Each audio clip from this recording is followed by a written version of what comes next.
Round table సమావేశానికి ముందే మేము ఒక పిలుపును బీసీ కుల సంఘ నాయకులకు, బీసీ సంఘాల నాయకులకు ఒక పిలుపు ఇవ్వడం జరిగింది.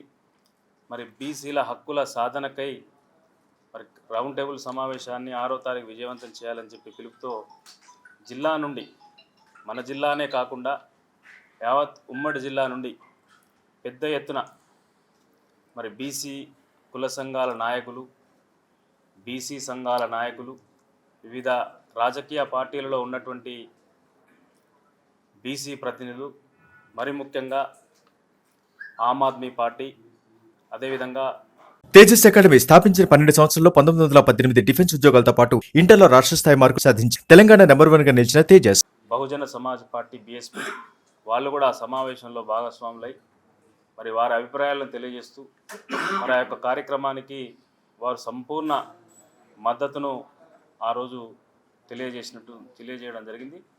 ఆ రోజు పాల్గొన్నటువంటి కుల సంఘాల నాయకులకు, బీసీ సంఘాల నాయకులకు, వివిధ రాజకీయ పార్టీలందరూ కూడా పేరు పేరున మేము ధన్యవాదాలు తెలియజేస్తూ ఉన్నాం. బీసీ సంఘాల, బీసీ కులాల, బీసీ సమస్యల పైన మరి ఈరోజు యునైటెడ్ పూలే ఫ్రంట్ మరి ఏర్పడడం జరిగింది. దీంట్లో మనకుండేటువంటి సమస్యలు, బీసీల సమస్యల మీద, బీసీలకు ప్రభుత్వ పరంగా రావాల్సినటువంటి హక్కుల మీద, అదేవిధంగా బీసీ రిజర్వేషన్ల మీద మనం గతంలో చూసినాం. బీసీలకు విద్యా రిజర్వేషన్లో కానీ, ఉద్యోగ రిజర్వేషన్లో కానీ, అదేవిధంగా రాజకీయ పరంగా ఉండేటువంటి రిజర్వేషన్లు కానీ మొదటి నుండి కూడా ఇవాళ కొత్త అది కాదు. కేంద్రంలో ఏ ప్రభుత్వం ఉన్నా, రాష్ట్రాల్లో ఏ ప్రభుత్వం ఉన్నా ఎక్కడ కూడా బీసీలకు న్యాయం జరగలేదు. ఆ రాజకీయ పార్టీలలో ఉండేటువంటి కారణాలు కావచ్చు, బీసీ సంఘాలు ఎత్తుకున్నటువంటి నినాదం మరి కొసదాకా తీసుకుపోకపోవడంలో కావచ్చు, కారణాలు ఏమైనప్పటికీ కూడా న్యాయంగా, చట్టబద్ధంగా బీసీలకు రావాల్సినటువంటి అవకాశాలన్నీ కూడా దూరం అవుతున్నాయి. ఖచ్చితంగా బీసీల పక్షాన, ఈ బీసీ సమాజం పక్షాన పోరాటాన్ని ఎంచుకొని తప్పకుండా బీసీల పక్షాన నిలబడదామనేటువంటి ఒక మంచి ఆలోచనతో మరి గౌరవనీయులు భారత జాగృతి అధ్యక్షురాలు ఎమ్మెల్సీ కవితక్క గారు ముందుకు వచ్చి మరి తప్పకుండా బీసీలతో వాళ్ళ సమస్యల పరిష్కారం కోసం నేను కూడా ముందుకు వస్తా అని చెప్పి అనేక విషయాలు మాట్లాడడం జరిగింది. ముఖ్యంగా అందులో మహాత్మా జ్యోతిబా పూలే, ఆ మహనీయుడు పేద, బడుగు, బలహీన వర్గాల కోసం చేసినటువంటి ఆలోచన, ఈరోజు విద్య ద్వారానే సమాజ మార్పు జరుగుతుందని ఆలోచన చేసి, ఈరోజు చదువు ఉంటే మనిషి స్వేచ్ఛగా తనకు రావాల్సినటువంటి హక్కులను సాధించుకోగలడు అనే ఆలోచనతో, స్వేచ్ఛ సమానత్వం కోసం మనిషి తనకుండేటువంటి హక్కులను పొందగలడు అనేటువంటి ఆలోచనతో పేద, బడుగు, బలహీన వర్గాలకు విద్యను అందించాలనేటువంటి ఆలోచన చేసి ఆనాటి నుండే ఈరోజు మనకు విద్యను అందిస్తూ చేసినటువంటి కార్యక్రమాలు, ఆయన పైన ఉన్నత వర్గాలు ఎన్ని నిర్బంధాలు విధించినా, ఎన్ని ఆంక్షలు విధించినా, లాస్ట్కు తండ్రి కొడుకుల మధ్యనే విభేదాలు సృష్టించేటువంటి పని చేసిన జ్యోతిబా పూలే ఎప్పుడు కూడా పేద, బడుగు, బలహీన వర్గాలకు చదువు చెప్పడం ఆపలేదు. ఆయన చదువు చెప్పించడం వలన ఈరోజు మన సమాజంలో ఎంతో అంతో ప్రశ్నించేటువంటి స్థాయిలో ఉన్నామంటే ఆ రోజు మనకు వారు ఇచ్చినటువంటి ఆ స్ఫూర్తి అనేటువంటి విషయాన్ని తెలియజేస్తా ఉన్నాం.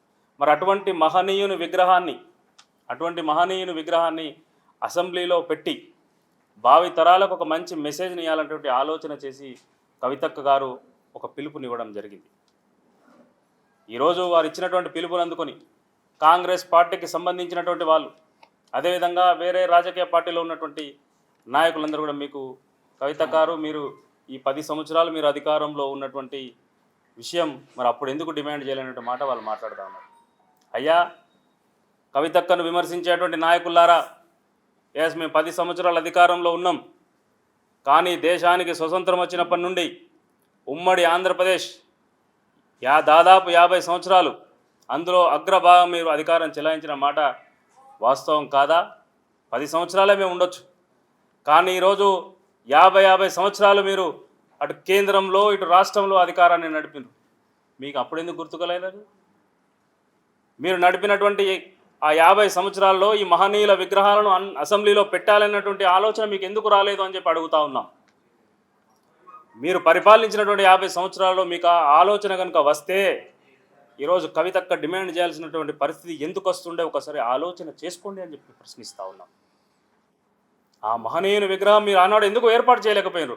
అంబేద్కర్ విగ్రహాన్ని ఏర్పాటు చేయాలి, అసెంబ్లీలో పెట్టాలి అనేటువంటి నినాదం తెలంగాణ జాగృతి ఎత్తుకునేదాకా ఈ రాజకీయ పార్టీలకు ఎందుకు గుర్తుకు రాలేదు అని చెప్పి అడుగుతా ఉన్నాం.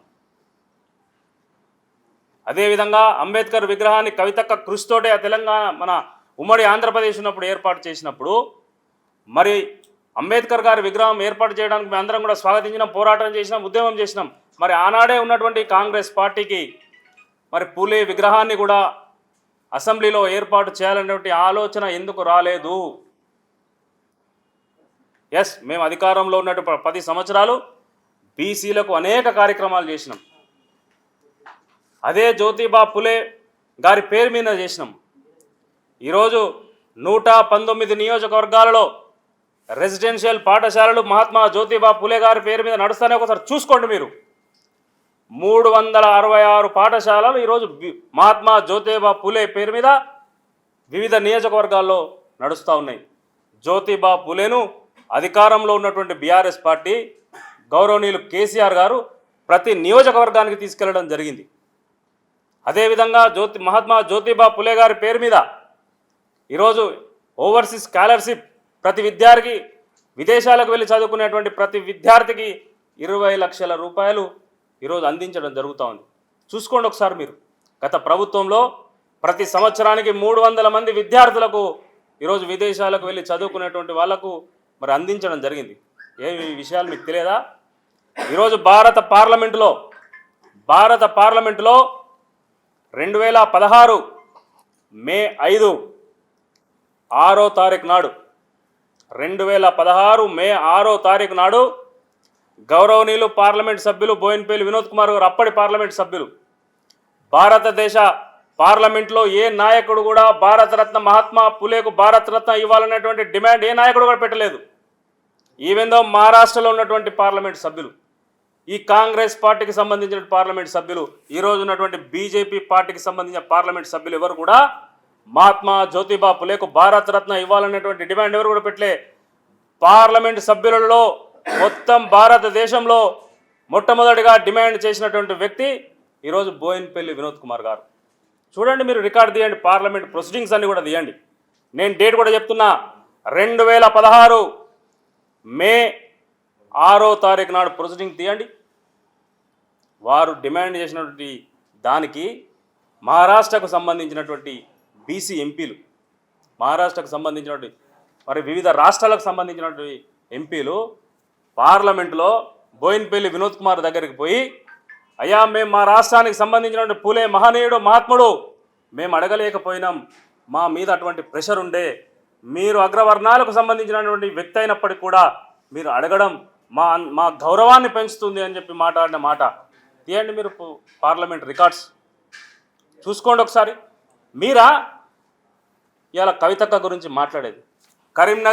కరీంనగర్ నడిబొడ్డున ఉండేటువంటి సర్కస్ గ్రౌండ్ మన అందరికి కూడా కనబడుతూనే ఉంటుంది. మన చిన్నప్పటి నుండి కూడా సర్కస్ గ్రౌండ్ అని పిలుస్తాం. మరి ఆ సర్కస్ గ్రౌండ్ను మహాత్మా జ్యోతిబా పులే మైదానంగా మార్చినటువంటి చరిత్ర ఈరోజు బీఆర్ఎస్ పార్టీది, అదే బోయినపల్లి వినోద్ కుమార్ గారిది.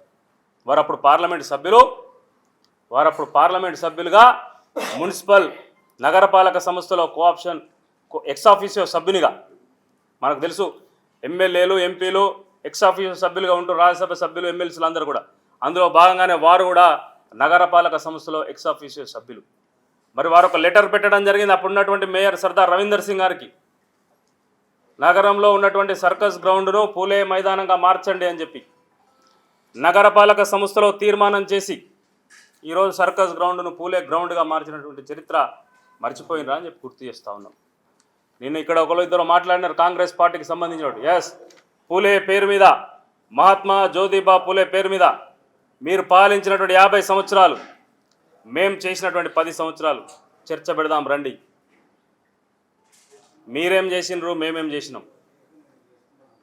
మీ కాంగ్రెస్ పార్టీకి సంబంధించిన భారతరత్న ఇవ్వాలనే ఆలోచన పార్లమెంట్లో కానీ పార్లమెంట్ బయట కానీ చేసినారా ఒకసారి ఆత్మవిమర్శన చేసుకో అని చెప్పి అడుగుతా ఉన్నాం.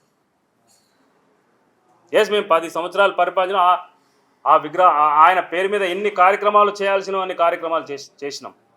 మీరు కవితక్క గారు ఏమడుగుతా ఉన్నారు, అసెంబ్లీలో మహాత్మా జ్యోతిబా ఫులే విగ్రహాన్ని పెట్టి మీరు శాతనైతే చెప్పండి, మేము పెడతాం. ఏప్రిల్ 11 తారీఖు నాడు మహాత్మా జ్యోతిబా ఫులే జయంతి ఉంది, చెప్పండి మేము ఈ జయంతి వరకు అసెంబ్లీలో పెడతామని చెప్పండి. పెట్టకపోతే మీకు చేత కాకపోతే మాకు చేత కావట్లేదని చెప్పండి. మహాత్మా జ్యోతిబా ఫులే విగ్రహాన్ని మేము ఏర్పాటు చేయలేము అని చెప్పి తెలంగాణ సమాజానికి చెప్పండి.